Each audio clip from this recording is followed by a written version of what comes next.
share with you. So this is indeed the third Sunday in Easter, and Easter is a time of rejoicing, not Thanksgiving. Of rejoicing over the victory of light over darkness. Amen. Words of John. The light shines in the darkness, and the darkness did not overcome it. And so the gospel writer Matthew, who knows that affirmation, as we do, has issued an invitation.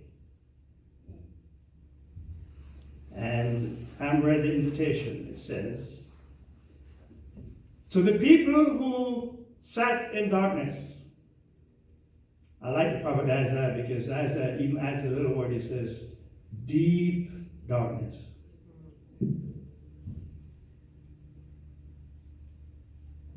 To them has light come. And so, rather than to be preaching from the lectionary, which I normally would, scriptures that are prepared for us, I've accepted Matthew's invitation, and I said, this is a Sunday for Reverend Goldson just to share his testimony. Well, amen. That's right. That's right. About not only the darkness that I have seen and lived through, but how God has led me through that darkness. Amen. And continues to lead me through the darkness to his marvelous light. Amen.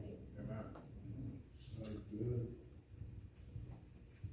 A lot of my friends are asking, Reverend Goldson, how are you doing? How are you holding up?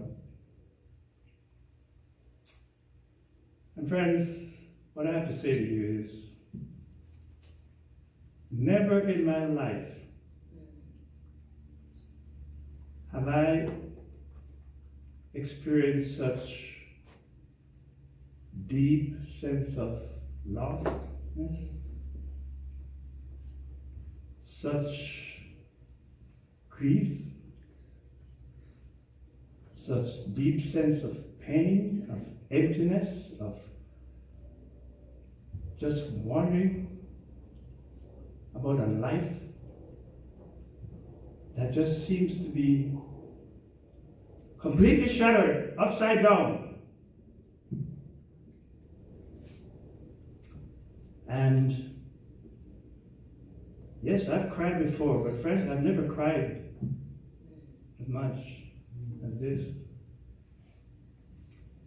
And so, I do relate to the words of the psalmist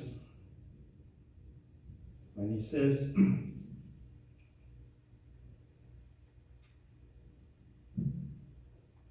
my tears flood my bed,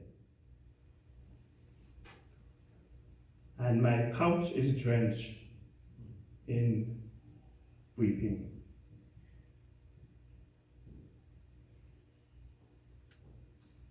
But as I cried, I remember the words of the psalmist that says,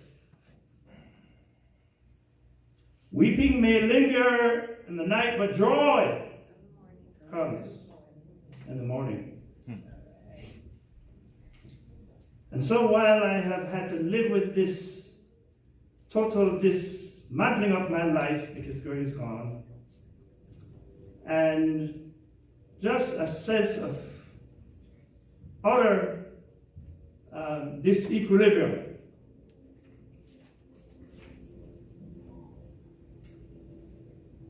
I remember the words of Job and what he went through. Yes. As he experienced such unfathomable, unexpected suffering and pain. And Job, trying to understand, as we all do at times, trying to understand the trials of life. Job says we won't be able to understand those trials at times. And he begins to make a list of the things that God has done. He says, God is mighty, God is powerful, God is great. And he realizes that there are no answers. There are no answers. And so Job resigns himself to the one thing that we're all called to do. And he says, to God is wisdom and power and strength. And that is my affirmation.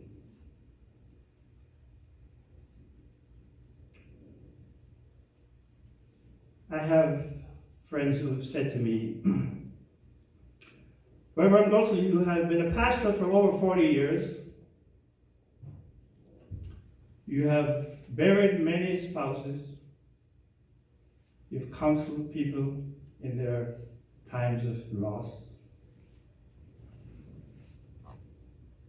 You ask them to remember the words of Isaiah 41. When the Lord said, do not fear, I will be with you. Do not be afraid, because I am your God. I will strengthen you.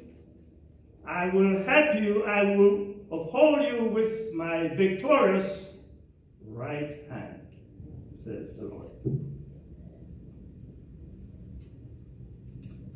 Well, friends, what I've come to learn, you think I should have figured this out a long time ago as a pastor, but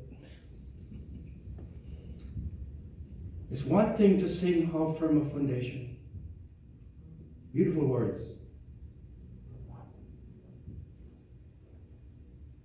When through the deep waters I call thee to go. For the rivers of woe shall not thee overflow. For I will be with thee, thy troubles to bless, and sanctify to thee thy deepest distress. And the reason why that verse 5 needs to be sung is because of what he says. The soul that on Jesus will lean for repose. So all these years of faith building, I was born into a preacher's family, so this is all I've known. The church, God, Jesus, praying. And it is as if God has been preparing me for this moment. Because I look back on my life and I said, Lord, I've always known where the well is. And I've always gone with my bucket to the well. I did it many times before. But this time, Lord, I went to Lowe's and I bought a bigger bucket. Because I've said to myself, Reverend Goldson, Edsel, these next few days, weeks, and months and years, when Gertie has gone, and she's gone to be with God, are going to test you, are going to try every fiber of faith that you've ever had over these 74 years. Now is the day of testing. Today is the day to see just how firmly grounded you are. On which rock are you standing, Brother Goldson? Are you on the solid rock of Christ? For there is no other ground. All the other grounds around you are just sinking. And so, friends, that's the faith that has brought me and will bring you too. Because I'm not telling you anything you don't know. Those of you who have been through this path, if you've gone down this road, you know what it feels like. It is just hard. Pure, hard, difficult. There's nothing easy about it.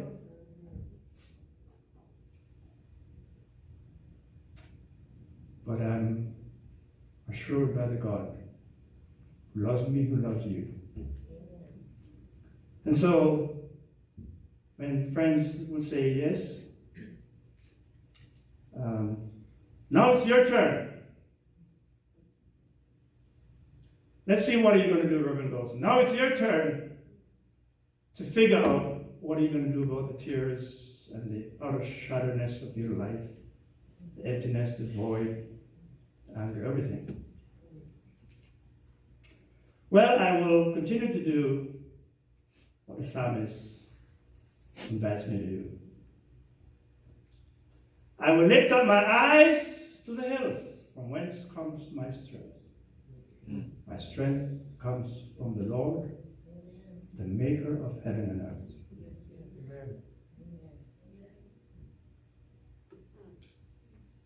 The Lord is my helper. My help comes from the Lord. My help comes from the Lord, who said in the Beatitudes, "Blessed are those who mourn, for they shall be comforted." My help comes from the Lord, who himself endured the darkness of Good Friday so that he could be raised on Sunday morning. My help comes from the Lord, who says, "Eddie," I'm called Eddie by family members, so God treats me like a family. I'm a family member. When I talk to God, God doesn't say Reverend Goldson, Edsel. God says Eddie. Amen. Eddie, be strong, be bold, stand firm. Amen. You've been down this road before.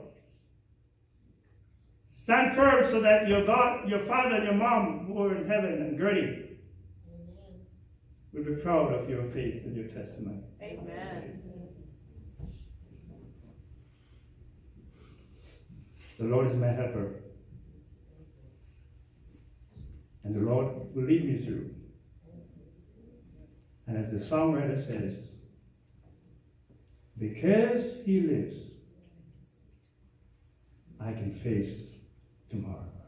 Thank you. Amen.